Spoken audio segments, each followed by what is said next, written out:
Hey, what up, guys? Coming here this morning, doing my last year-end top 10 for the 130-pound super featherweight division. It's the last video for that division, and it's going to discuss the number one fighter in that division, which is the reigning WBC super featherweight champion, Miguel Berchelt. Berchelt entered the year number one, and he held down his spot. Some of it was because there was so much turnover in this division, so many guys dropping out that he, you don't really have anybody challenge him for that top spot in terms of opponents, but he stayed busy and he took on decent competition. He, I believe in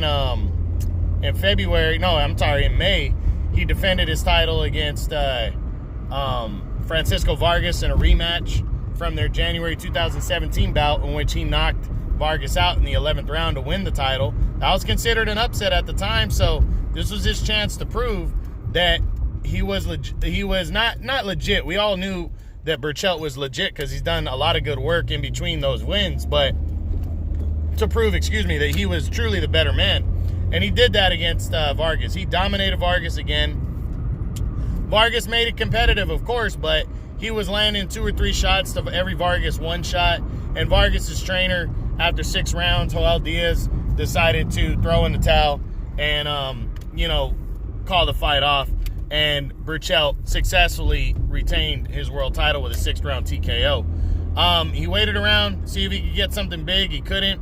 So he, in November, decided to defend his title against what's his name? A former champ, Jason Sosa. And he dominated Sosa in this fight. Just completely and utterly dominated him over 12 rounds. 4th round TKO. I'm sorry, guys. I got other things on my mind right now. But he dominated him.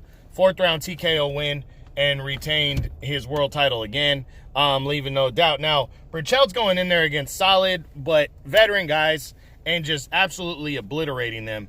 That shows me that this guy is not just a good fighter. He is a great fighter. And a pound for pound guy. He really is. He's been around a couple years now. He's been dominating this division.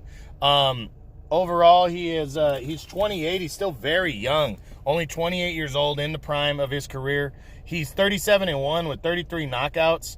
And now he looks like he has a big fight and mandatory defense against undefeated Oscar Valdez. This would be, in my opinion, probably the biggest fight since he beat Vargas the first time. And it definitely would be the most hype fight he's had in that time frame. He's had a couple good fights against solid opponents, but Valdez, an undefeated rising contender and former champ at 126. So this is going to be a very good fight, and to be honest, I think he's going to whip Valdez's ass. I really do. I don't think Valdez is as good as people make him out to be, and I think Berchelt is just a beast.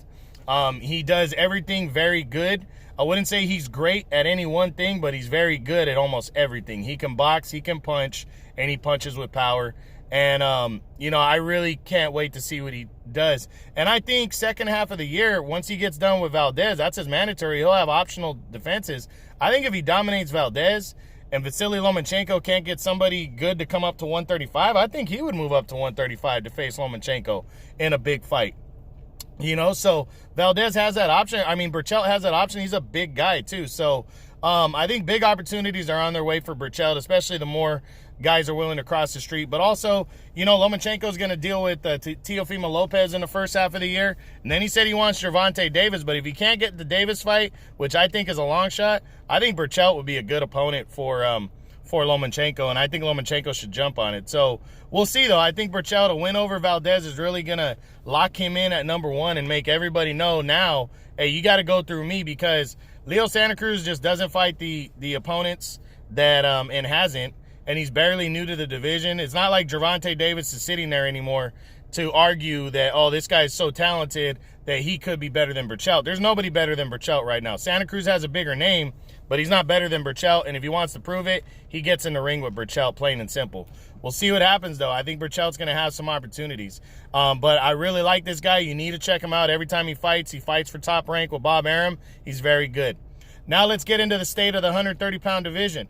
This division had a lot of turnover in 2019. Like I said, 7 guys dropped out of the top 10 coming into the year now. And, that's really because, again, there's just better fighters coming in and some guys moving up in weight that are more qualified. But also, it's just, it's a wide open division to take over, but it does have fighters, good fighters in it. And, again, I think this year we're going to see more crossing the street and the promoters coming together to make the bigger fights. I really think we're going to see that to prove who's the best, but all these guys are on the premium network, so you can see them fight. Burchelt is top rank ESPN. You got Leo Santa Cruz is with the PBC, fights on Showtime and Fox. Valdez, top rank ESPN. Joseph Diaz is with Golden Boy. He fights on DAZN and Facebook Watch. Rene Alvarado, Golden Boy. So you can see him on Facebook Watch or DAZN. Miguel Roman has fought on ESPN a lot, so he has that option. If he gets a big enough fight, Jamal Herring's ESPN top rank. Andrew Cancio, he was with Golden Boy and DAZN, but he's pretty much open fighter. He can fight anywhere, and he's entertaining. Tevin Farmer, DAZN, Matchroom. And Shavkat Rakimov was a PBC guy. I think he can fight on those cards. So you just got some options. You got some good fighters. And I think, I really think the 130-pound division is fun. It's wide open. But you got the king sitting at the top now, Burchelt, who's been there a couple years now.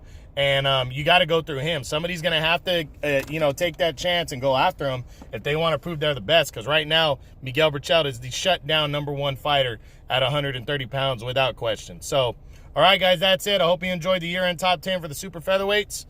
True Boxing, you've been hit with the truth.